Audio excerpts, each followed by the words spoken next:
Sagale waaqayyo bira ture waan meeq sagalee ture waaqayyo bira ture ilaa sagalee waaqayyoon jedhu inni waaqarra jira afuurri sagalee baay'ee lafa jalqaba kan ture hunduu dogoggo jalqaba waan hundumaa kan ture waaqayyootu dhumaa ture malee sagaleen eessaayyuu waaqayyoon jiraate sagaleen akkamitti waan hundumaa dura ture sagalee kana wangeela mormita na dhaggeeffa 100% nammoo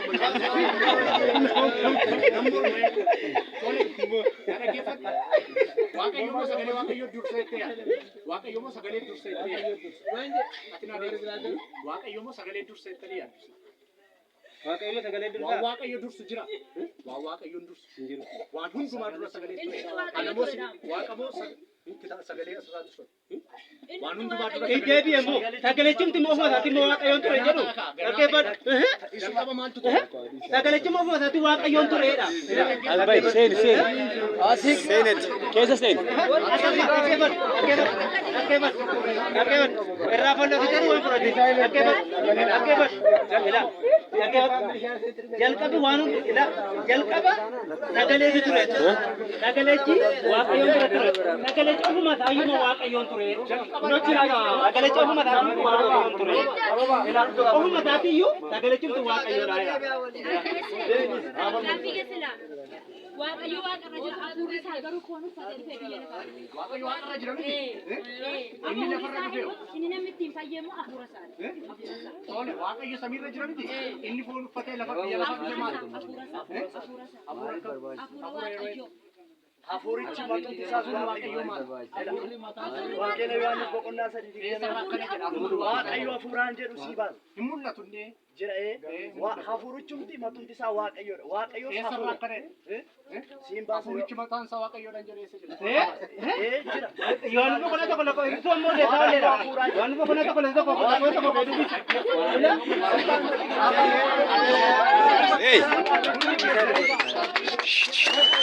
Maal tanani? Maal jektu harroota. Duriyan kataman jekine.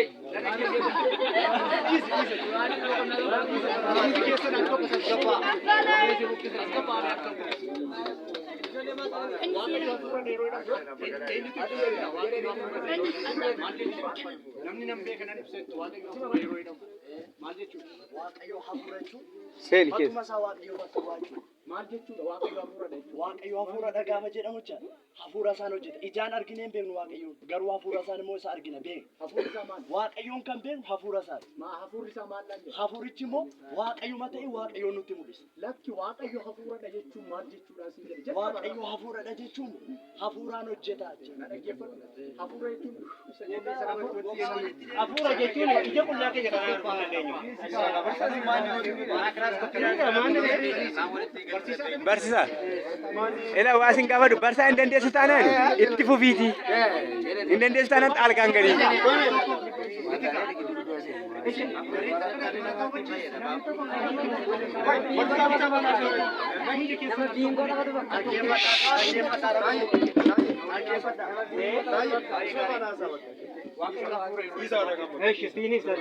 waaqayyo hafuura jechuun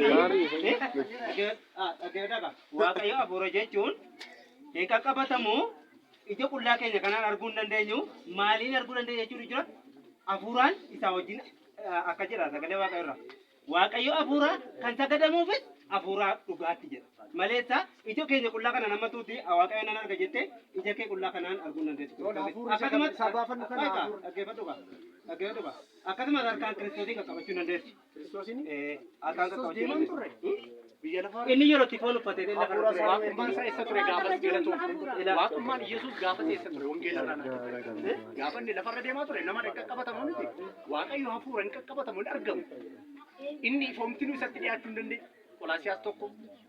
Qolaasiyaas tokkoffaa boqonnaa 6 lakkoofsa 16 akkana jedhu waaqayyo qofaatu hin du'u inni foomtinuu isatti dhiyaachuu hin dandeenye keessa hin jiraatu takkaa kan isaan ijaan argee beekus hin jiru inni ijaan argamu inni qaqqabatamaa ture maal jechuudha Yesuus biyya lafarra deemaa ture nyaachaa ture al tokko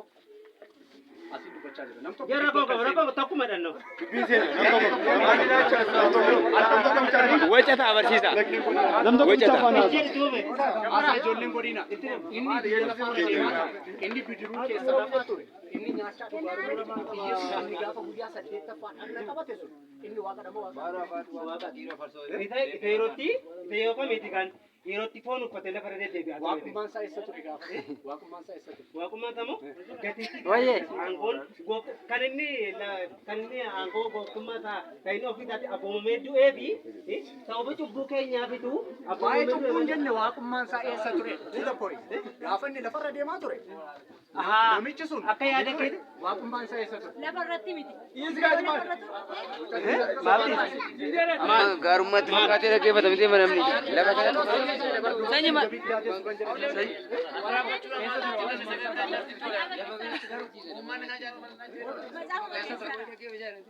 waaqummaan isaa eessa ture gaafa lafarra deemaa ture Foon uffatee lafarratti deebi'aa. Katama. Idde.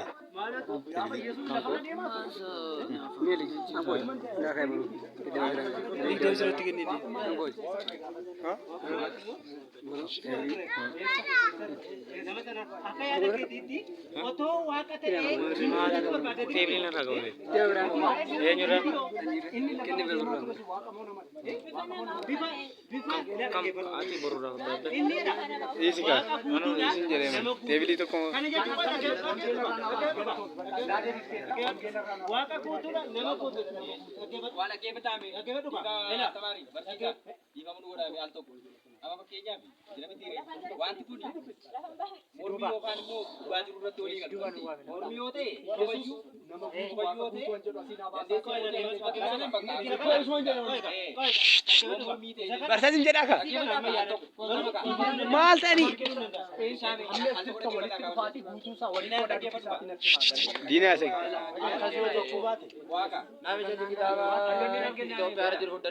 mormii yoo ta'e Sin jedhi meetii immoo ilma gosheen. dandeettii dubbii qabdataanaan sobaan dhugaa fakkeessee ittiin injifachuu dandeessa rakkoon qabu.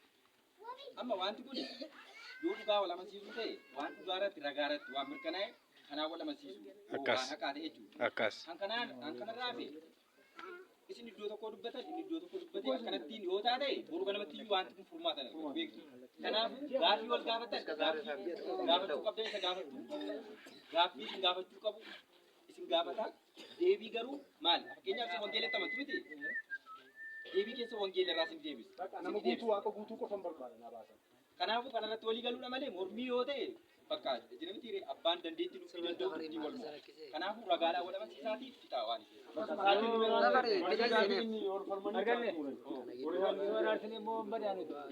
Maa wal lolaa dhumoo? Si haifatu gooftaa inni haifatamu ni kun. guutuu nama guutuu qofan barbaada nama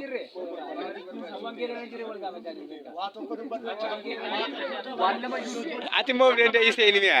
Maal wajjin? Kijibaa. Sin jedhi mi'a. Bochiin namni si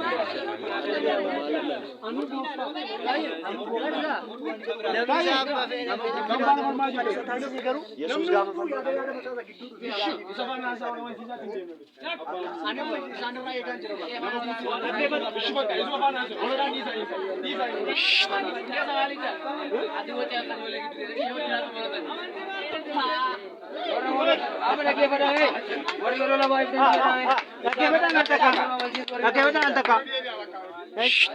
Yookaan guyyaa qabaddaa. Guyyaa qabaddaa. Beellama qabaddaa. Ayyi guyyaa qabaddaa. Gookaan barsiisaan asirratti haa qophaa'u. Eeyyee laa.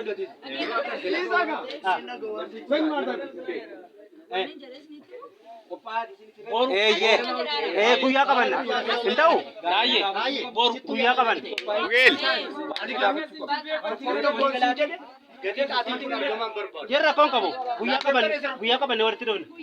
Hin ta'u? Jarra koon qabu guyyaa qabanne.